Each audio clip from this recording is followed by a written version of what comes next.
নমস্কার, আমি মৌসুমী। শিলালিপিতে আপনাদের সবাইকে স্বাগত জানাই। শুনছেন সাহিত্যিক বিমল মিত্রর আসামি হাজির। গল্প পাঠ ভালো লাগলে শেষে একটা লাইক দিয়ে যেতে ভুলবেন না। এখনো যারা আমার চ্যানেলটা সাবস্ক্রাইব করেননি তাদের সকলের কাছে আমার অনুরোধ, প্লিজ আমার চ্যানেলটা সাবস্ক্রাইব করে নেবেন। পাশে যে বেল নোটিফিকেশনটা আছে সেটা অবশ্যই প্রেস করে দেবেন। গল্প পাঠ ভালো লাগলে আপনার চেনা জানা বন্ধু বান্ধবদের সঙ্গে গল্প ভাগ করে নিতে ভুলবেন না। আজ শোনাব উপন্যাসের অষ্টাবিংশ পর্ব।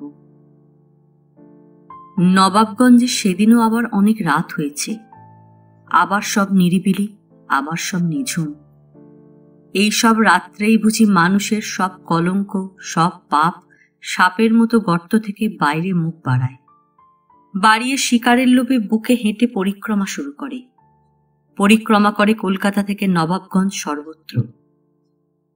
দিদিমা, দিদিমা, ও দিদিমা, আমাকে বাঁচাও, ও দিদিমা। বেহারিপালের বইয়ের ঘুম বড় পাতলা। একটু শব্দ হলেই ঘুম ভেঙে যায়। আওয়াজটা কানে আসতেই ধর্মর করে উঠে বসল।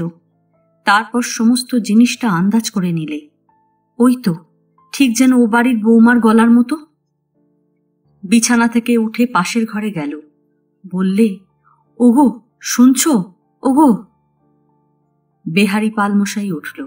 বললে, কি হলো? গিন্নি বললে, জানো, হঠাৎ চৌধুরীদের নতুন বউ আমাকে দিদিমা বলে যেন ডাকলে। আমি স্পষ্ট শুনতে পেলুম।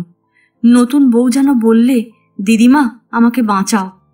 তা আমি একবার ও বাড়িতে যাই, বুঝলে। আমার বড় ভয় হচ্ছে, মনে হচ্ছে নিশ্চয় কিছু বিপদ হয়েছে। সে কি, এই এত রাত্রিরে তুমি ওদের বাড়িতে যাবে কি গো? ওরা যদি কিছু বলে তখন? সেদিন কত কি কথা শোনালে, শুনতে পেলে না? ওদের শাশুড়ি বউয়ের ঝগড়াতে তোমার থাকবার দরকার কি? অপমান করলে তখন তো গায়ে লাগবে। কিন্তু গিন্নি বললে, না গো, বউটার বড় কষ্ট, আবার হয়তো কিছু কষ্ট দিচ্ছে ওরা। আমি যাই, বলা যায় না, শাশুড়ি যা গুণের মানুষ, মারধরও করতে পারে। বলে আর দাঁড়ালে না। কাপড়টা ভালো করে গায়ে জড়িয়ে নিয়ে একেবারে সদর মারিয়ে চৌধুরী বাড়ির বাড়ির উঠোনে গিয়ে পড়ল। হঠাৎ আবার সেই ডাক, ও দিদিমা আমাকে বাঁচাও, ও দিদিমা। বাড়ির উঠোন পেরিয়ে ভেতর বাড়ির দরজায় গিয়ে জোরে জোরে ধাক্কা দিতে লাগলো। ও বউ, বউ, দরজা খোলো। বৌমা অত চেঁচাচ্ছে কেন? কি হয়েছে বৌমার? জোরে জোরে ধাক্কা দিতে দিতে বেহারিপালের বউ আবার বলতে লাগলো, ও বউ, বউ, আমি তোমার মাসিমা, দরজাটা খোলো। হঠাৎ দরজাটা খুলে গেল। অন্ধকারে চৌধুরী গিন্নির চেহারাটা অস্পষ্ট ছায়ার মতো দাঁড়িয়ে। কে? বেহারিপালের বউ বলে উঠল, আমি বউ, আমি। বৌমা অত চেঁচিয়ে উঠল কেন গা? কি হয়েছে বৌমার? আমাকে ডাকলে কেন? প্রীতি বললে, আমার বৌমার কি হলো না হলো তা নিয়ে তোমার তো দেখছি খুব মাথা ব্যথা মাসিমা। মাসিমা বললে, তা মাথা ব্যথা হবে না বউ? মেয়েটা অমন করে চেঁচিয়ে উঠল, ভাবলুম গিয়ে দেখে আসি কি হলো। মানুষের বিপদে আপদে কি চুপ করে থাকতে পারা যায়? প্রীতি বললে, আমার বউয়ের বিপদ আপদের জন্য তোমার বুঝি খুব ভাবনা? তা এতই যদি ভাবনা, তো আমার বউকে কাল নিজের বাড়িতে আটকে রাখলেই পারতে। আবার সোহাগ করে আসতে দিলে কেন? তোমার বাড়িতেই খেতো শুতো থাকতো। মাসিমা স্তম্ভিত হয়ে গেল বউয়ের কথা শুনে। বললে, তুমি কি বলছো বউ? আমি বৌমাকে আমার বাড়িতে আটকে রাখবো? প্রীতি বললে, তা আমি কি অন্যায় বলেছি মাসিমা? কাল রাত্রিরে বৌমা তোমার বাড়িতে যায়নি বলতে চাও? নিজের শাশুড়ি থাকতে তার কোন দায় পড়েছিল তোমার বাড়িতে যাবার শুনি? আজকে পরের বাড়ির দিদিমার উপরে বৌমার এত টানই বা হলো কেন? তবু যদি নিজের দিদিমা হতো তো তাও বুঝতাম। বেহারিপালের বউ বললে, আমার আশাই ঘাট হয়েছে বউ। কর্তা ঠিকই বলেছিল। এখন বুঝছি না এলেই বুঝি ভালো হতো। প্রীতি বললে, সে কথাটা আগে বুঝলে আমাকেও এত কথা বলতে হতো না, আর তোমাকেও এত কথা শুনতে হতো না মাসিমা। বেহারিপালের বউ বললে, ঠিক আছে বউ, আমি আসি। বলে আবার যেমন এসেছিল তেমনি চলেই যাচ্ছিল। কিন্তু পেছন থেকে প্রীতি আবার ডাকলে। বললে, একটা কথা শুনে যাও মাসিমা। পরের বাড়ির গেরস্তালি ব্যাপারে নাক গলাতে চেষ্টা করা এটা ভালো কাজ নয়। আমার বৌমা খেতে পেলে কি পেলে না, আমার বৌমা রাত্রিরে একলা ঘরে শুতে ভয় পেল কি পেল না, সেটা দেখার কাজ আমার, পরের কাজ নয়। বেহারিপালের বউ বললে, কিন্তু আমি তো তোমাদের পর মনে করি না বউ। পর মনে করলেই পর হয়। এতদিনে তুমিও আমাকে পর মনে করনি, আমিও তাই। তা আজ যদি আমি পর হয়ে গিয়ে থাকি তো সে আমার কপাল বউ, সে আমার কপাল। বলে বেহারিপালের বউ আর সেখানে দাঁড়ালো না, সোজা নিজের বাড়িতে চলে এলো। বেহারিপাল সদরেই দাঁড়িয়েছিল। বললে, কি হলো, খুব কথা শোনালে তো? আমি তোমাকে বললুম যেও না, তুমি সেই গেলে। বেহারিপালের বউ সে কথার কোনো উত্তর না দিয়ে নিজের বিছানায় গিয়ে শুয়ে পড়লে। বেহারিপালও পেছনে পেছনে এসে দাঁড়ালো ঘরের ভেতরে। বললে, দেখো, যখন মানুষের সময় খারাপ হয় তখন এমনিই হয়। তখন আর কারোর সঙ্গে মানুষ ভালো ব্যবহার করতে পারে না, তখন কাউকেই আর সহ্য হয় না। বউ বললে, তা আমি কি ওদের টাকায় ভাগ বসাতে গেছি, না আমার সঙ্গে ওদের সেই সম্পর্ক? পাশাপাশি বাস করলে বিপদে আপদে মানুষ মানুষের বাড়ি যায় না? বেহারিপাল বললে, সে কথা তো সবাই জানে, কিন্তু ওরা কি সেই ধরনের লোক? দেখনি আমার একটু পয়সা হয়েছে বলে কর্তামশাই আমাকে কি চোখে দেখত? যখন অবস্থা ভালো ছিল না আমার, তখন একরকম ব্যবহার পেয়েছি। তারপর আবার যখন আমার অবস্থা ভালো হলো তখন অন্যরকম। তখন থেকে তো কর্তামশাই আমাকে মানুষ বলেই মনে করতেন না। অসুখের সময় কতদিন দেখা করতে গিয়েছি, যেন আমি গরু না ভেড়া, মানুষ না পাথর। নিজে না খেয়ে না পড়ে লোকজনকে সুদে টাকা দিয়ে জমি জমা করেছি, সেসব তো কানে গেছে কর্তামশায়ের। বউকে এসব পুরনো কথা শোনানো বৃথা, কারণ এসব নবাবগঞ্জের সবাই জানে। এত লোক বেহারিপালের দোকানে সওদা করতে আসতো, কিন্তু কর্তামশায়ের বাড়ি থেকে কখনো এক পয়সার সওদাও করতে আসেনি কেউ। কৈলাস গোমস্তাকে একদিন রাস্তায় বেহারিপাল জিজ্ঞেস করেছিল, আচ্ছা কৈলাস, আমার দোকান তো তোমাদের কর্তামশায়ের বাড়ির পাশেই, তো কই তোমরা তো কোনোদিন আমার দোকান থেকে একটা আদলার জিনিসও সওদা করো না। আমার মাল কি খারাপ, না আমি ওজনে কম দিই, নাকি বাজার দরের বেশি দাম নিই? কৈলাস বলেছিল, আগে তা নয়, আমি হলুম গিয়ে হুকুমের চাকর, আমি কি করব বলুন? আমার উপর যেমন হুকুম হবে আমি তেমনি তামিল করব। বেহারিপাল বলতো, তোমার কোনো দোষ নেই কৈলাস, তোমাকে আমি বলছি না, আমি তোমার কর্তাবাবুর কথাই বলছি। নিতাই হালদারের দোকানের ওপরও আমার কোনো রাগ নেই, আর আমার দোকান থেকে না কিনলে যে আমি উপোস করব তাও নয়। কথাটা আমার মনে হয়েছে বলেই তোমায় জিজ্ঞেস করেছি। তা বেহারিপাল তখন থেকেই জানতো যে কারোর অবস্থা ভালো হোক, কারোর টাকা হোক, এটা কর্তাবাবুর কাছে ভালো লাগতো না। কিন্তু আশ্চর্য, কোথায় গেল সেই কর্তাবাবু, আর কোথায় গেল সেই তার টাকা? তার অত সাধের নাতির বিয়ের পর তিনি ভেবেছিলেন জীবনে যা কিছু অন্যায়, যা কিছু অত্যাচার তিনি করেছেন সব বুঝি ধুয়ে মুছে পরিষ্কার হয়ে গেল। ভেবেছিলেন ভবিষ্যৎকাল তাকে তার বংশধরদের মধ্যে দিয়েই বুঝি অমর করে রাখবে। ক্ষণকালের পাপের দাগ চিরকালের কুষ্ঠিপাথরে ধরা পড়বে না। তিনি যাবার আগে এই মিথ্যে বিশ্বাস নিয়ে শেষ নিঃশ্বাস ত্যাগ করেছেন যে পরবর্তীকালের কাছে মহাপুরুষ আখ্যা পেয়ে তিনি ধন্য হবেন। কিন্তু শেষ পর্যন্ত তিনি জানতেও পারেননি যে অপমৃত্যু দিয়ে তিনি নিজের হাত সুদৃঢ় করেছেন, সেই হাতই তার আত্মজের হাত হয়ে একদিন তাকেই আবার কলঙ্কিত করবে। পরোক্ষভাবে তার কৃত সমস্ত অপঘাত মৃত্যু একদিন সুদে আসলে তাঁরও অপঘাত মৃত্যুকে ডেকে আনবে। মানুষের জীবন যদি অত সহজ সরল হতো, তাহলে ইতিহাসের পাতায় যত যুদ্ধ বিগ্রহের বিবরণ লেখা আছে তার একটাও ঘটত কিনা সন্দেহ। কিংবা যত মহাপুরুষের নাম পৃথিবীতে প্রাতঃস্মরণীয় হয়ে আছে তাঁদের আবির্ভাব হয়তো এত সত্যও হতো না, আর এত অনিবার্যও হয়তো হয়ে উঠত না। ধর্মের গ্লানির সঙ্গে মহাপুরুষের অভ্যুদয়ের বোধহয় একটা নিবিড় সম্পর্ক আছে।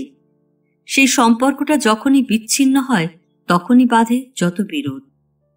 তাই একবার বিরোধ বাধে, আর বিশ্ব সংসার আর সমাজ কয়েক যুগ ধরে একেবারে বিপর্যস্ত হয়ে পড়ে। যার জীবনে ভোগ সর্বস্ব তারা তখন বলে বেশ আছি। বেশ থাকার সংজ্ঞা তাদের আলাদা, তাই বিপর্যয়ের মধ্যেই তারা আরাম পায়, স্বস্তি পায়। কিন্তু সংসারে এমন একজনও থাকে যে বলে, এর থেকে আমাকে মুক্তি দাও প্রভু, এর থেকে আমাকে পরিত্রাণ করো। কর্তাবাবুর অত সাধের গড়া সংসারে চৌধুরী মশাই মুক্তি চাননি। তিনি বলেছিলেন, বেশ আছি, আমার অনেক জমি, আমার অনেক সম্পত্তি, আমার অনেক প্রজা, আমার সিন্ধুকে অনেক হিরে, অনেক জহরত, অনেক টাকা। চৌধুরী মশাইয়ের গৃহিণীও ভাবত, এই তো বেশ আছি। আমি আমার সন্তানের বিয়ে দিয়ে ঘরে বউ এনেছি, আমার ঘর আলো করা বউ হলো, এবার ঘর আলো করা একটা নাতি হবে। আমার কত আরাম, কত সুখ, কত শান্তি। এই আরাম, সুখ আর শান্তির আশাতেই প্রকাশ মামা এই নবাবগঞ্জ ছাড়তে চাইত না। কখনো যেত রানাঘাটের রাধার বাড়ি, কখনো কালীঘাটের মাসির বাড়ি, আবার কখনো সেই আরামকে দীর্ঘস্থায়ী করতে মা কালী মার্কা বোতলের আশ্রয় নিয়ে বুঁদ হয়ে থাকত। মনে মনে বলতো, বেশ আছি। আর তাদেরই বা দোষ কি? কেই বা সুখে ছিল না। তাস পাশা দাবা খেলে আর যাত্রার মোহরা দিয়ে নিতাই হালদার, গোপাল ষাট, কেদার, গোবর্ধনও আরামে দিন কাটিয়ে দিচ্ছিল সারা জীবন। বলতো, যুদ্ধের কথা থাক, আগে তাস ফেলো। আর ওদিকে কীর্তিপদ মুখোপাধ্যায় থেকে শুরু করে এদিকের বেহারিপাল পর্যন্ত কেউ এর ব্যতিক্রম ছিল না। কিন্তু এদের মধ্যে একজনই শুধু বলে উঠল, আমি বেশ নেই, আমি এ সহ্য করব না, এর থেকে আমাকে মুক্তি দাও, এর থেকে আমাকে পরিত্রাণ করো। সংসার থেকে পালিয়ে গেলেই কি মুক্তি আসে? পরিত্রাণ চাইলেই কি পরিত্রাণ পাওয়া যায়? রাত তখন অনেক। নবাবগঞ্জে তখন সবাই ঘুমিয়ে পড়েছে। সদানন্দ সেই অবস্থাতেই নবাবগঞ্জের রাস্তা দিয়ে দৌড়তে শুরু করেছে। ওরা আমাকে সংসারের নাগপাশ দিয়ে বাঁধতে চাইছে, ওরা আমাকে অন্যায়ের জাল ফেলে বন্দি করতে চাইছে। আমাকে তুমি মুক্তি দাও, আমাকে তুমি পরিত্রাণ করো, সমস্ত কলুষ বিনাশ করে আমাকে তুমি পরিশুদ্ধ করো, আমাকে বাঁচাও। আস্তে আস্তে একসময় পৃথিবীতে দিন হলো, দিগন্তে সূর্য উঠল, লোকালয় কোলাহল। নবাবগঞ্জ পেরিয়ে কোমলপুর, কোমলপুর পেরিয়ে ছুটিপুর, ছুটিপুর পেরিয়ে আরো অনেক দূরে চলো, আরো অনেক, আরো অনেক দূর, আরো অনেক দূর তোমাকে যেতে হবে সদানন্দ, আরো অনেক দেশ। মনে আছে, যখন খেয়াল হলো তার, তখন নবাবগঞ্জ ছাড়িয়ে সে অনেক দূর চলে এসেছে। মনে হলো কে যেন পেছন থেকে ডাকলে, কে গো তুমি, বাড়ি কোথায় গো তোমার? মেয়েলি গলা। গলাটা শুনেই সদানন্দ পেছন ফিরল। হাতে বাজারের থলি, মাথায় ঘোমটা, ডুরে শাড়ি পরা মেয়ে মানুষ। রাস্তার মেয়ে মানুষ এমন করে সাধারণত কোনো অচেনা পুরুষকে ডাকে না। সদানন্দ অবাক হয়ে গেল দেখে। প্রকাশবাবু তোমার কে হয় বলো তো? মামা না? সদানন্দ বললে, হ্যাঁ। আমি ঠিক চিনতে পেরেছি, আমার নাম রাধা। আমাকে মনে পড়ে তোমার? সেই তোমার মামার সঙ্গে তুমি আসতে আমার বাড়িতে, মনে পড়েছে? সদানন্দ যেদিকে যাচ্ছিল সেই দিকেই চলতে চলতে বললে, হ্যাঁ। কিন্তু রাধা একেবারে সামনে এসে পথ আটকে দাঁড়ালো। বললে, তোমার মাথায় কি হয়েছে? ব্যান্ডেজ বেঁধেছ কেন? সদানন্দ বললে, ডাক্তার বেঁধে দিয়েছে। তুমি যাচ্ছ কোথায়? সদানন্দর তখনও যাবার কোনো নির্দিষ্ট জায়গা ছিল না। হঠাৎ তার মুখ দিয়েও কোনো উত্তর না বেরোতে রাধার কেমন সন্দেহ হলো। সদানন্দর পোশাক পরিচ্ছদ দেখেও অবাক লাগলো। একটা ধুতি আর গেঞ্জি শুধু, গায়ে অন্য কোনো জামাও নেই। সন্দেহ হতেই রাধা সদানন্দর একটা হাত ধরে ফেললে। বললে, এসো, আমার বাড়িতে এসো। সদা আপত্তি করতে গেল, কিন্তু রাধা ছাড়বার পাত্রী নয়। বললে, আমি তোমাকে ছাড়ছি নে। তোমার মামা শুনলে কি বলবে বলো তো? বলবে তুমি সদাকে রাস্তায় দেখলে, তবু এই অবস্থায় তাকে ছেড়ে দিলে। আর কোনো ওজোর আপত্তিতে কাজ হলো না। রাধার সেই পুরনো বাড়িটা, অনেকবার সদানন্দ মামার সঙ্গে গিয়েছিল আগে। সেসব ছোটবেলাকার ব্যাপার। তখন সদানন্দ বুঝতো না কিছু।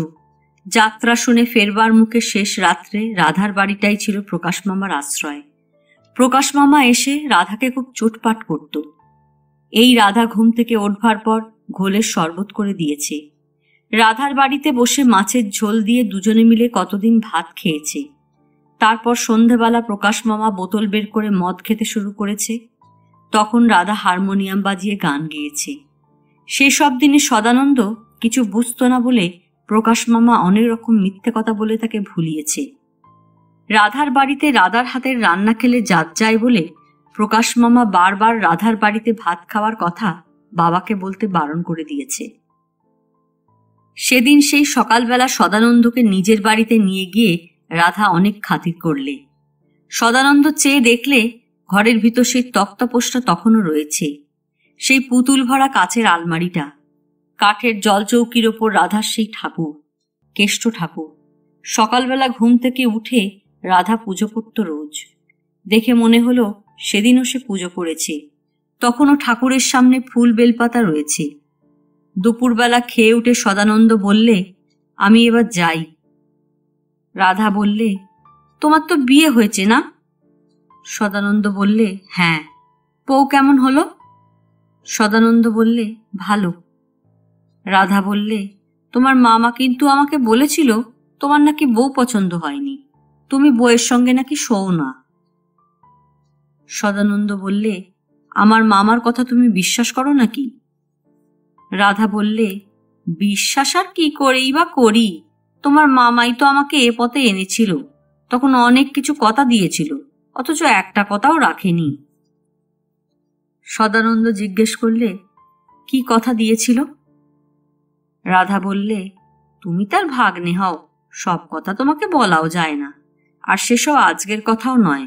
বলতে গেলে এখন আর মনেও পড়ে না সেসব কথা।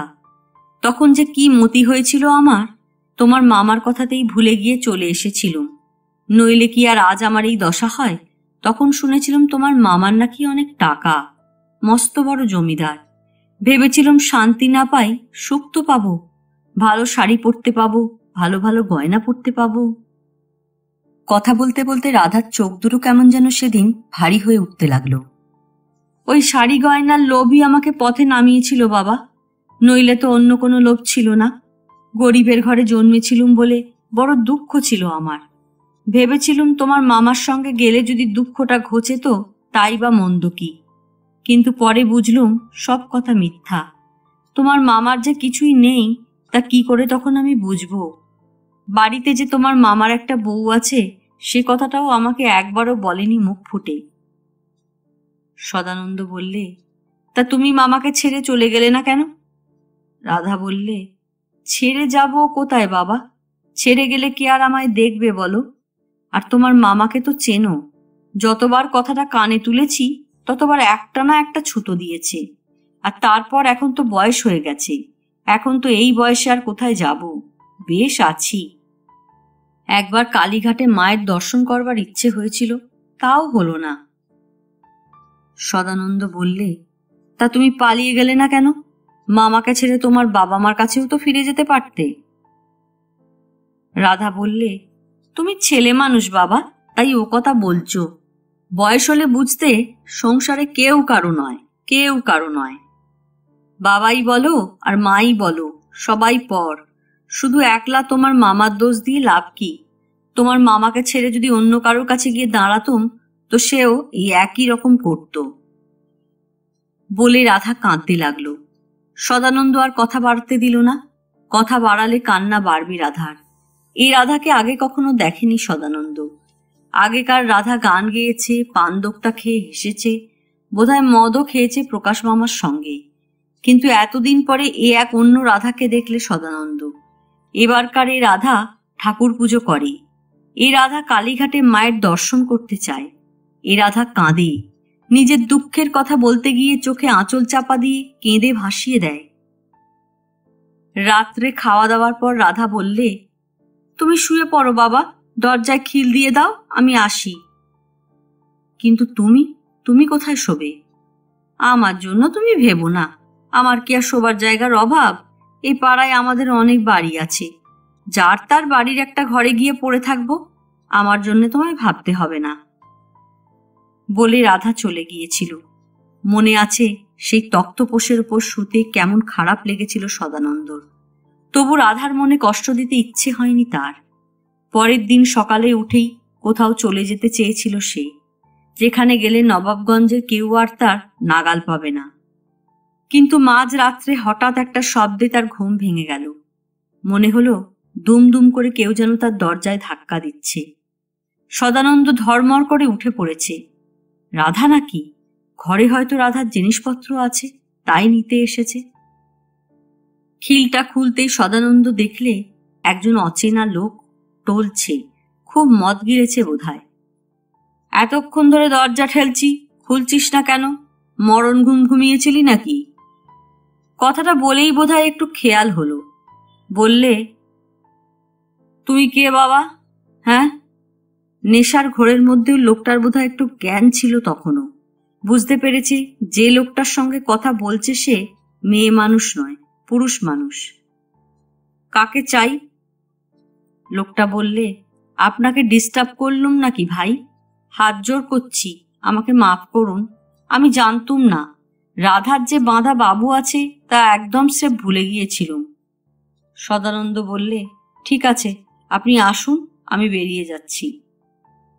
বলে যেমন অবস্থায় ছিল তেমনি অবস্থাতেই ঘর থেকে বেরিয়ে পড়ল সে। লোকটা তখনও বুঝতে পারেনি ব্যাপারটা। বললে, আপনি কোথায় যাচ্ছেন ব্রাদার? কিন্তু সদানন্দ সে কথায় কান দিলে না। রাধার বাড়ি ছেড়ে একেবারে বাজারের রাস্তায় গিয়ে পড়ল। বাজার তখন ফাঁকা, রেল স্টেশনের বাজার। বন্ধ দোকানঘরগুলোর সামনের মাচাতেই অনেক ব্যাপারী শুয়ে আছে। তারপর সেখান থেকে একেবারে সোজা রেল স্টেশনের প্ল্যাটফর্ম। শব্দটা রাধার কানেও গিয়েছিল। যা ভয় করেছিল সে তাই হয়েছে। দৌড়তে দৌড়তে নিজের ঘরের কাছে এসেই যা দেখলে তাতে মাথায় রক্ত উঠে গেল। বললে, তুমি হঠাৎ কোত্থেকে এলে? আমার ঘরে লোক ছিল, তাকে কোথায় বার করে দিলে? লোকটা হেসে উঠল, দাঁত বার করে বললে, তা আমি কি করে জানবো তোমার বাবু এসেছে আজকে?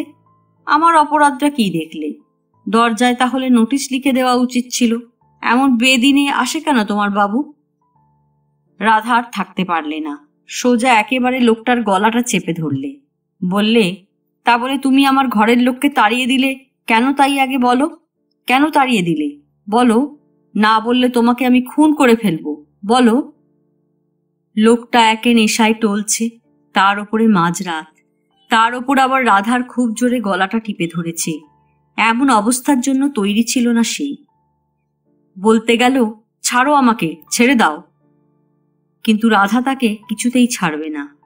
বললে, আগে তুমি বেরিয়ে যাও আমার বাড়ি থেকে, বেরিয়ে যাও আগে।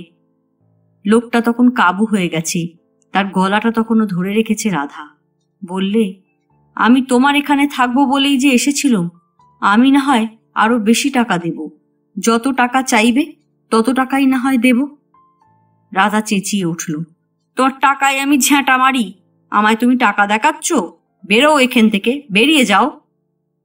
লোকটা সেই ঝাপসা অন্ধকারের মধ্যে বাইরে অদৃশ্য হয়ে গেল। আবার সেদিন চৌধুরী মশাইয়ের বাড়ির ভেতর থেকে গোলমাল উঠল। সদানন্দ বাড়ি থেকে চলে যাওয়ার পর প্রথম প্রথম কেউ বুঝতে পারেনি। ঘটা করে শ্রাদ্ধ হলো কর্তাবাবুর। ঘটা বটে, কিন্তু আগেকার মতো তেমন ঘন ঘটা যেন নয়। আগের মতো ভিয়েন বসলো বারবারই উঠোনে, গ্রামের লোকও এলো পাত পেরে খেতে।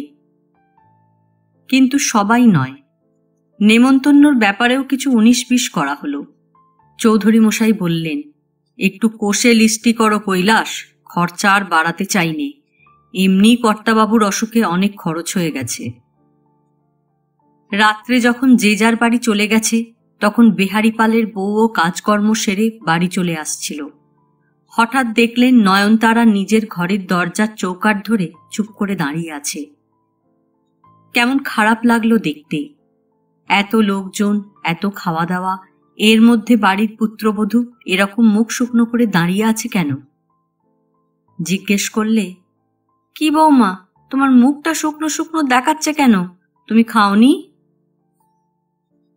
নয়নতারা এতক্ষণে যেন একজন শুভাকাঙ্ক্ষীর দেখা পেয়েছে এমন ভাবে জিজ্ঞেস করলে, আপনি খেয়েছেন দিদিমা? দিদিমা বললে, আমার কথা ছেড়ে দাও, আমি তো খাবই, কিন্তু তুমি এ বাড়ির বউ, তোমাদের বাড়িতে এত লোকজনের আনাগোনা, তুমি কোথায় সকলকে দেখাশোনা করবে আর তুমিই কিনা মুখ গম্ভীর করে আছো? নয়নতারা মুখে একটু হাসি ফোটাবার ব্যর্থ চেষ্টা করে বললে, কই, গম্ভীর মুখ করে থাকেনি তো। দিদিমা বললে, নিশ্চয় কিছু হয়েছে। বলো তো বৌমা, কি হয়েছে তোমার? খাওয়া হয়নি বুঝি? খেয়েছো তুমি? ওদিক থেকে শাশুড়ি বুঝি হঠাৎ সেই দিকেই আসছিল। তার কানে গিয়েছে কথাটা। বললে, কে খায়নি মাসিমা? কার কথা বলছো? মাসিমা বললে, এই বৌমার কথা বলছি। বৌমার মুখখানা শুকনো শুকনো দেখলুম কিনা, তাই জিজ্ঞেস করলুম বৌমা খেয়েছে কিনা। শাশুড়িও বইয়ের দিকে চেয়ে বললে, কি বৌমা, তুমি খাওনি? নয়নতারা চুপ করে দাঁড়িয়ে রইল, কিছু উত্তর দিলে না। উত্তর দিলে বলতে হতো, কেউ তাকে খেতে বলেনি তো, সে খাবে কি করে? কিন্তু শাশুড়ি সেদিক দিয়েও গেল না। বললে, খাওনি তুমি? কিন্তু খাওনি কেন? এত লোক খেয়ে গেল, আর তুমিই বা খেলে না কেন? কেউ বলবে তবে তুমি খাবে? একটু খেয়ে নিয়ে আমার উপকার করবে, তাও তোমার দ্বারা হবে না। তবু যদি একটা ছেলে বিয়েতে পারতে তো বুঝতো। মাসিমা বললে, আহা, কেন তুমি ওকে বকছো বউ? ও পরের বাড়ির মেয়ে, সেদিন সবে নতুন বউ হয়ে এসেছে।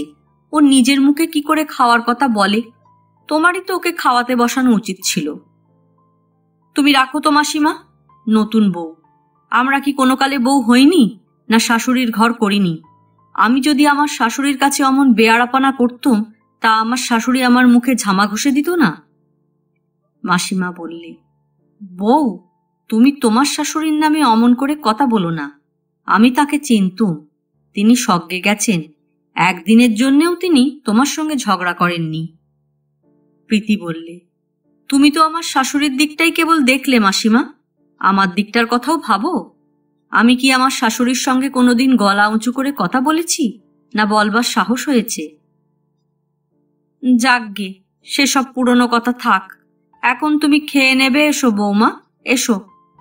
বলে বেহারিপালের বউ নয়নতারার হাত ধরে টানলে।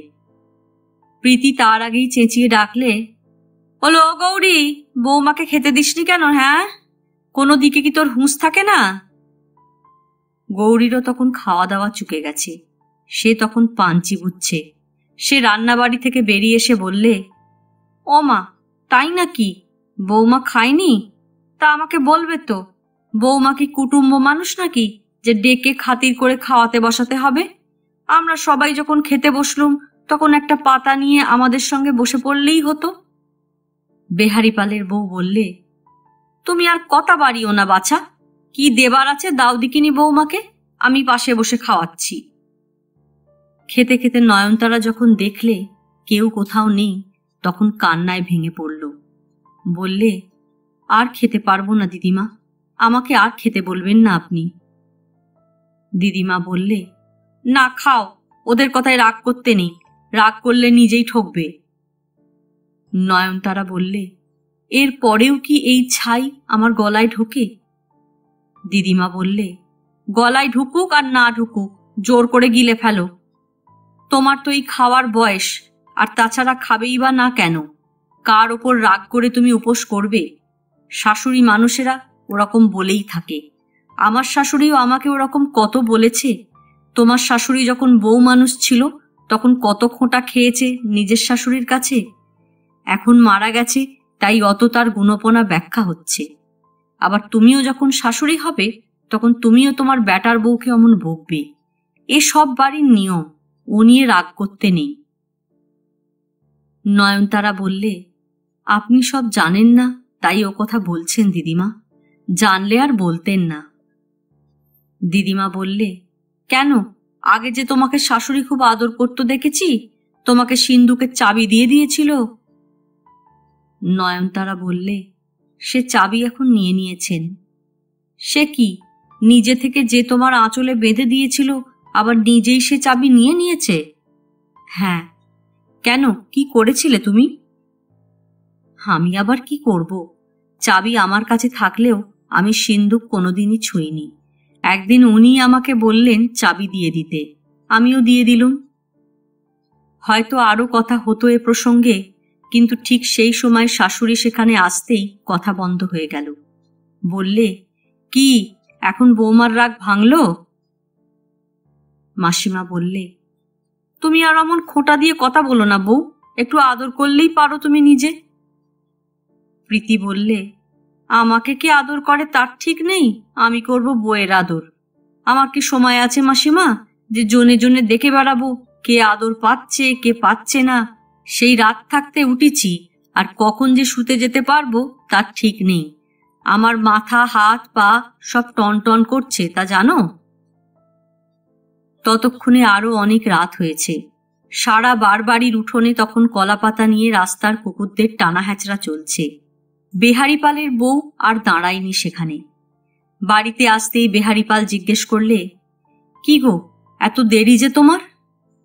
গিন্নি বললে, এদের শাশুড়ি বউয়ের কাণ্ড দেখছিলুম, তাই দেখতেই দেরি হয়ে গেছে, নইলে খাওয়া হয়ে গেছে অনেকক্ষণ।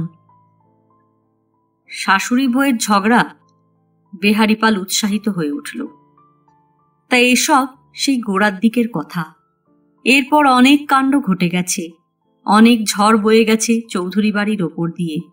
সেদিনকার সেই ঘটনার পর বেহারিপালের বউয়েরও ও বাড়ি যাওয়া বন্ধ হয়ে গেছে। বলতে গেলে দুবাড়ির মধ্যে আর মুখ দেখা দেখিও নেই। তারপর সেদিন হঠাৎ বিকেলবেলায় চৌধুরী মশাইয়ের বাড়ির ভেতর থেকে আবার সেই রকম গোলমাল উঠল। রেলবাজারের পাটের আড়তদার প্রাণকৃষ্ণ শামশাই বেহারিপালের দোকানে বসে বৈষয়িক কথাবার্তা বলছিল। হঠাৎ চৌধুরী মশাইয়ের বাড়ির ভেতরের গোলমাল শুনে বললে, ও কিসের গোলমাল পালমশাই? বেহারিপাল বললে, ওই শাশুড়ি বউতে শুরু হয়েছে। শাশুড়ি বউ? প্রাণকৃষ্ণ শামশাই অবাক। বললে, গলা তো একজনেরই পাচ্ছি, ও বোধহয় চৌধুরী মশাইয়ের গিন্নির গলা। কাকে বকছে এত? ওই ছেলের বউকে। কেন, ছেলে তো শুনি নিরুদ্দেশ, তা ছেলের বউ আবার কি দোষ করল? বেহারিপাল বললে, কে জানে কি দোষ করেছে, ছেলে পালিয়ে গেছে সেটাও বউয়ের দোষ। বউকে শুনি শাশুড়ি নাকি পেট ভরে খেতেও দেয় না। আমার গিন্নি মাঝে মাঝে লুকিয়ে গিয়ে খাইয়ে আসতো, এখন আবার তাও বন্ধ হয়ে গেছে। কেন? বেহারি বললে, ওই যে আমার কারবার একটু বড় হয়েছে, আপনি আগে ওখানে যেতেন, এখন আমার কাছে আসেন, এটাও ওদের ভালো লাগে না, সহ্য হয় না আর কি। প্রাণকৃষ্ণ শাহ তবু খুশি হলো না কারণটা শুনে। বলল, তার ছেলেই বা বিয়ে থা করে বাড়ি ছেড়ে চলে গেল কেন? আমরা তো কিছু বুঝতে পারিনি। আর তারপর থেকে চৌধুরী মশাইও দেখছি ব্যবসা বাণিজ্যের দিকে আর মন দিচ্ছেন না আগের মতো। ছেলে চলে যাওয়াতে বোধহয় মনটা ভেঙে গেছে। খানিকক্ষণ কথাবার্তার পর শাহ মশাই নিজের কাজে চলে গেল। বেহারিপাল বাড়ির ভেতরে যেতেই দেখলে গিন্নি চৌধুরী বাড়ির দিকে কান পেতে দাঁড়িয়ে রয়েছে। কর্তাকে দেখেই বললে, ওই শোনো, শুনছ তো? বেহারিপাল বললে, শুনেছি তো, কিন্তু শুনে তো কোনো লাভ নেই, কিছু তো করতে পারবো না আমরা, শুধু মনের কষ্ট। গিন্নি বললে, ওসব আমাকে শুনিয়ে শুনিয়ে বলছে জানো, যাতে আমার কানে আসে, অথচ আমি কি দোষ করলুম? তোমাদের শাশুড়ি ছেলে বউয়ের ব্যাপার, আমি তার মধ্যে কি? আমি তো কেউই নই। নেহাত কষ্ট সহ্য করতে না পেরে আমার বাড়িতে ছুটে এসেছিল, এই আমার দোষের মধ্যে দোষ হয়েছিল, তা আমি এর কি করব বলো? বেহারিপাল বললে, তুমি না শুনলেই পারো, শুনছো কেন? আসলে তো রাগ তোমার ওপরে নয়, রাগ আমার ওপরে। আমার অপরাধ, আমার কারবার কেন বড় হয়েছে, আমার কেন টাকা হয়েছে। প্রাণকৃষ্ণ শামশাই এখন আমার এখানে কেন এত আসে, তা তুমি তোমার নিজের কাজ করো গিয়ে, ওদিকে কান দিয়ে লাভ নেই। বলে ওদিককার পাল্লা দুটো বন্ধ করে দিলে বেহারিপাল। বাতাসির নতুন বাড়িটা ভালো। মাসির সস্তার বাড়ি ছেড়ে বড়বাবু বাতাসিকে একেবারে পাকা দোতলা বাড়িতে এনে তুলেছিল। মাসির বাড়িতে বড় আজে বাজে লোকের আনাগোনা, ওতে ইজ্জত চলে যেত বড়বাবুর। বড়বাবুদের কাছে ইজ্জতের দামটাই সবচেয়ে বেশি। ঘরের দরজায় খিল দিয়ে আমি যাই করি, বাইরে তো ইজ্জত বাঁচিয়ে চলতে হবে। সেই ইজ্জতের জন্যই বাতাসির পাকা বাড়ির সঙ্গে সঙ্গে তার গায়ে দামি দামি গয়না উঠেছিল। সারা দিন ধরে বাতাসির আর কোনো কাজ থাকে না। দুপুরবেলা বিছানায় শুধু গড়ানো, আর বিকেল হতে না হতে গা ধুয়ে খোঁপা বেঁধে সেজে গুজে তৈরি হয়ে বসে থাকা। কখন বড়বাবু আসবে তারই জন্যে প্রতীক্ষা। একটা তো মাত্র মেয়ে মানুষ, কিন্তু তার জন্যে সাজ সরঞ্জামের কিছু কমতি নেই।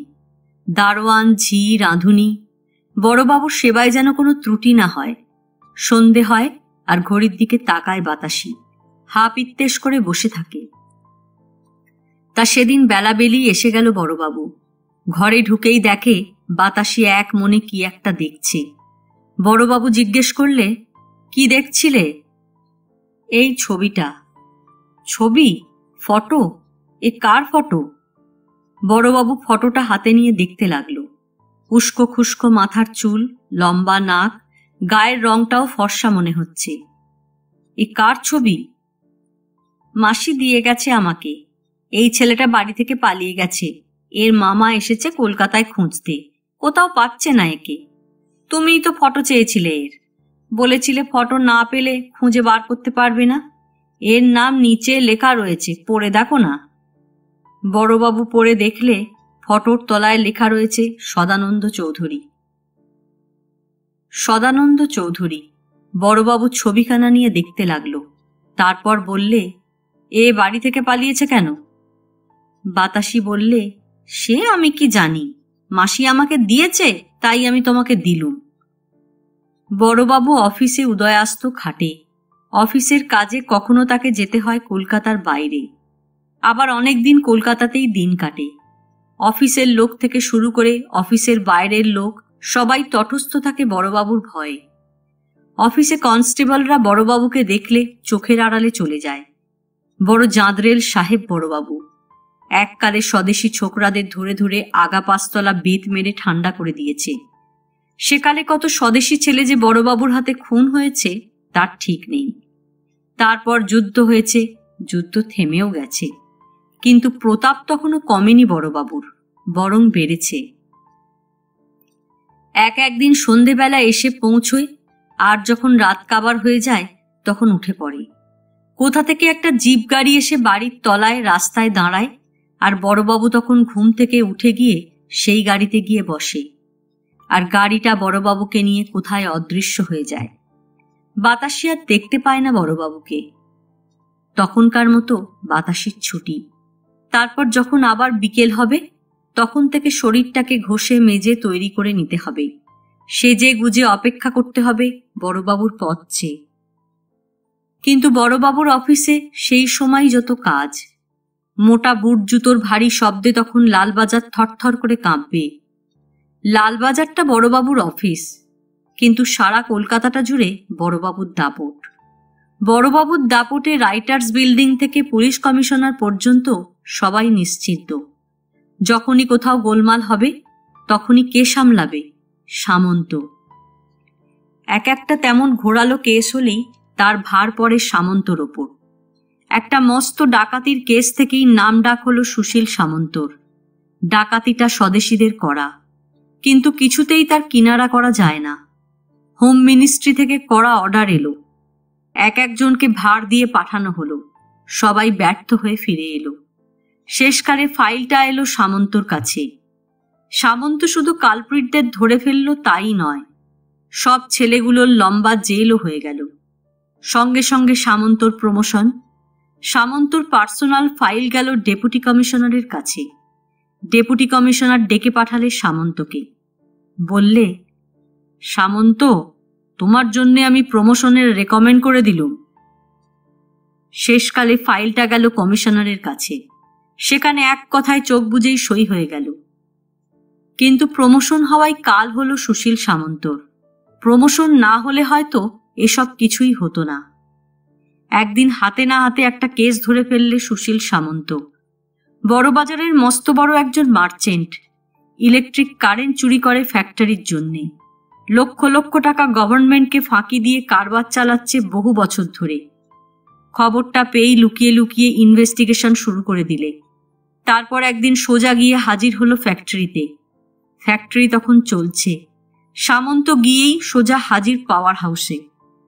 পাওয়ার হাউসের চিফ ইঞ্জিনিয়ার খবর দিলে মূলচাঁদ আগরওয়ালাকে। মূলচাঁদ আগরওয়ালা হুঁশিয়ার ব্যবসায়ী মানুষ, সহজে দমে না। এ খবরেও দমল না, সঙ্গে সঙ্গে চিফ ইঞ্জিনিয়ারকে বললে, তুমি গিয়ে দারোগা সাহেবকে খাতির করে বসাও, আমি আসছি। মূলচাঁদ আগরওয়ালা বহুদিনের কারবারি, অনেক মিনিস্টার চড়িয়েছে, অনেক লাট সাহেবকেও চড়িয়েছে। সে জানে কি করে ক্ষমতাওয়ালাদের চড়াতে হয়। গাড়িটা নিয়ে বেরোলো, সোজা চলে গেল কমিশনারের অফিসে। মূলচাঁদ আগরওয়ালার মুখ চেনে সবাই। কমিশনারের ঘরে বসে অনেকক্ষণ কি সব কথা হলো কেউ জানে না। যখন কমিশনারের ঘর থেকে মূলচাঁদ বেরোলো তখন 1 ঘন্টা কেটে গেছে। সবাই দেখলে মূলচাঁদ ঘরে ঢুকবার সময়ও যেমন হাসিমুখ, বেরোবার সময়ও তেমনি সোজা বেরিয়ে রাস্তায় দাঁড়ানো গাড়িতে উঠে নিশ্চিন্ত মনে বাড়ি চলে গেল। কিন্তু এ ঘটনার 3 দিন পরে হঠাৎ ডেপুটি সামন্তকে ডেকে পাঠালো। বললে, সামন্ত, তুমি কি করেছিলে হে? সুশীল সামন্ত তো অবাক, বললে, কেন স্যার? ডেপুটি বললে, তোমার ডিমোশন হয়ে গেল যে হঠাৎ? সামন্ত বললে, কেন স্যার, কি করেছি আমি? কি জানি, হঠাৎ বড় সাহেব আমাকে ডেকে তোমার ফাইলটা চেয়ে পাঠালো। তারপর এই দেখো কি রিমার্ক লিখে দিয়েছে, আনফিট ফর কনফার্মেশন, কনফার্ম হবার যোগ্য নয়। সুশীল সামন্ত অবাক হয়ে গেল দেখে। এই সেদিন অত বড় একটা কেস ধরে ফেললে, গভর্নমেন্টের বছরে লাখ লাখ টাকার লোকসান বেঁচে গেল। কোথায় তার স্পেশাল রিওয়ার্ড হওয়ার কথা, তা নয় একেবারে ডিমোশন। ডেপুটি বললে, তোমার হাতে কি কেস আছে এখন বলো তো? সামন্ত বললে, এখন তো স্যার মূলচাঁদের ফ্রড কেসটা হাতে রয়েছে, প্রায় 1 কোটি টাকার ফ্রড কেস। ডেপুটি মূলচাঁদের নাম শুনে একেবারে চমকে উঠেছে। বললে, করেছ কি তুমি? মূলচাঁদকে ধরেছ? মূলচাঁদ আগরওয়ালা? সর্বনাশ করেছ, একেবারে ভীমরুলের চাকে ঘা দিয়েছ। সামন্ত বুঝতে পারলে না। বললে, কেন স্যার, মূলচাঁদ কত বড় জোচ্চোর, তাকে ধরে কি খারাপটা করেছি? আমার তো রিওয়ার্ড পাওয়ার কথা। আরে দূর, মূলচাঁদকে জানো? ও যে বড় সাহেবের পেয়ারের পার্টি, মাসে যে 15-20 হাজার টাকার ভেট দেয় বড় সাহেবকে। তারপর আছে মিনিস্টারেরা। তুমি আর ধরবার লোক পেলে না? ধরতে গেলে কিনা একেবারে মূলচাঁদকে। এ সেই ব্রিটিশ আমলের শেষের দিকের কথা। পুলিশের লাইনে তখনও সাদা চামড়ার রাজত্ব। সুশীল সামন্তর জীবনেও তখন চাকরির গোড়ার দিক। তখন কলেজ থেকে বেরিয়ে সামনে বড় আদর্শ নিয়ে কাজ করতে ঢুকেছিল পুলিশের চাকরিতে। কিন্তু চাকরিতে ঢুকে সুশীল সামন্ত পৃথিবীটা যত দেখতে লাগলো ততই সব আদর্শ ভেঙে চুরমার হয়ে যেতে লাগলো। দেখলে এ পৃথিবীতে যে সৎ হবার চেষ্টা করবে তারই যত দুর্ভোগ, যে সত্যি কথা বলবে তাকেই তত শাস্তি পেতে হবে। অথচ তুমি চুরি করো, ঘুষ নাও, মিথ্যে কথা বলো, চরচর করে তোমার চাকরিতে উন্নতি হয়ে যাবে। তা সেই দিন থেকেই সামন্ত একেবারে অন্য মানুষ হয়ে গেল। 2 হাতে ঘুষ নিতে লাগলো, 10 মুখে মিথ্যে কথা বলতে লাগলো। সামন্তর আসামিদের মধ্যে সৎ লোকের জেল হয়ে গেল, অসৎ লোকেরা ছাড়া পেয়ে যেতে লাগলো। লালবাজারের হেডকোয়ার্টারে সামন্তর তখন দোদণ্ড প্রতাপ। যে মূলচাঁদকে ধরতে গিয়ে তার এত বদনাম, সেই মূলচাঁদের কাছ থেকেই সে তখন 2 হাতে মুঠো মুঠো ঘুষ নিতে লাগলো। গভর্নমেন্ট মরে মরুক, আগে তো নিজের পেট। আগে নিজের পেট ভরলে তখন গভর্নমেন্টের ভালোর কথা ভাবা যাবে। তখন কেউ কোনো আর্জি নিয়ে এলেই সামন্ত বলতো, মালটাল কিছু এনেছ? মাল মানে টাকা। টাকা না ছাড়লে সামন্ত কথাই বলবে না। আগে করি ফেলো, তখন তেল মাখো। এই হলো বড়বাবু। সেই সামন্তই পুলিশ লাইনে থেকে থেকে শেষকালে একদিন রাঘব বোয়াল হয়ে উঠল। মদের গন্ধ একবার নাকে গেলেই হলো, টাকার ছোঁয়া একবার পেলেই হলো, মেয়ে মানুষের নাম একবার শুনলেই হলো। তখন আর সামন্তকে পায় কে? এই একদিন কোথায় কোন কেসের ভার নিয়ে কোথায় গিয়েছিল, সেখান থেকে যখন ফিরল তখন সঙ্গে একটা মেয়ে মানুষ। সামন্ত জিজ্ঞেস করলে, তোমার নামটা জানো কি? মেয়েটা বললে, বাতাসি। বাতাসি? শুধু বাতাসি, আর কিছু নেই? মেয়েটা বললে, বাতাসিওয়ালা দাসী। ও দাসী ফাঁসির দরকার নেই। সেখান থেকে মেয়েটাকে একেবারে সোজা নিয়ে এসে তুলল মাসির বাড়িতে। সামন্ত গিয়ে জিজ্ঞেস করলে, তোমার এখানে খালি ঘর আছে, এ থাকবে? মাসি তো হাতে চাঁদ পেয়ে গেল। ও মা, কি বলছেন বড়বাবু? দরকার হলে আপনার জন্য আমি ঘর খালি করে দেব। তারপর বাতাসির দিকে চেয়ে বললে, কি নাম তোমার মেয়ে? বাতাসি বললে, বাতাসি। মাসি বললে, বাহ, খাসা নাম। যেমন খাসা দেখতে তেমনি খাসা নাম। এ হলো সেই দিককার কথা। তখনই সদানন্দকে ভুল করে এই বাতাসির ঘরেই বসিয়ে দিয়েছিল প্রকাশ মামা। আসলে তখন প্রকাশ মামাও জানতো না যে ঘরটার ভেতরে আবার একটা মেয়ে এসে জুড়ে বসেছে। সেই থেকেই বড়বাবু একটা আলাদা বাড়ির সন্ধান করছিল। শেষকালে যখন এই বাড়িটা পেলে, তখন এখানেই তুলে নিয়ে এলো বাতাসিকে। কিন্তু বাতাসি বাড়ি ছেড়ে চলে গেলেও মাসি বাতাসিকে ছাড়লে না। বড়বাবুর মেয়ে মানুষকে খাতির করা মানে বড়বাবুকেই খাতির করা। সেদিনও মাসি এলো, বললে, কিরে, বড়বাবুকে ছবিটা দিয়েছিস? বাতাসি বললে, দিয়েছি মাসি। এখন বড়বাবুর তো মেজাজ, কাজের ভিড়ে যদি ছবিখানা হারিয়ে যায় তো গেল। তোকে তো বলেছি তুই টাকা পাবি। বড় লোকের একমাত্র ছেলে, বাড়ি থেকে পালিয়েছে। খুঁজে দিতে পারলে তুইও টাকা পাবি, আমারও 2 পয়সা হবে। তুই একটু বাছা মনে করিয়ে দিস আজ। তার মামা এসে আমার বাড়িতে বসে ধর্ণা দিচ্ছে, বুঝলি? আজকে বড়বাবু এলে খোঁচাবি। আজ এ পর্যন্তই। উপন্যাসের 29 পর্ব নিয়ে অন্যদিন আসব। গল্প পাঠ ভালো লাগলে লাইক, শেয়ার, কমেন্টস করতে ভুলবেন না। আজকের মতো নমস্কার।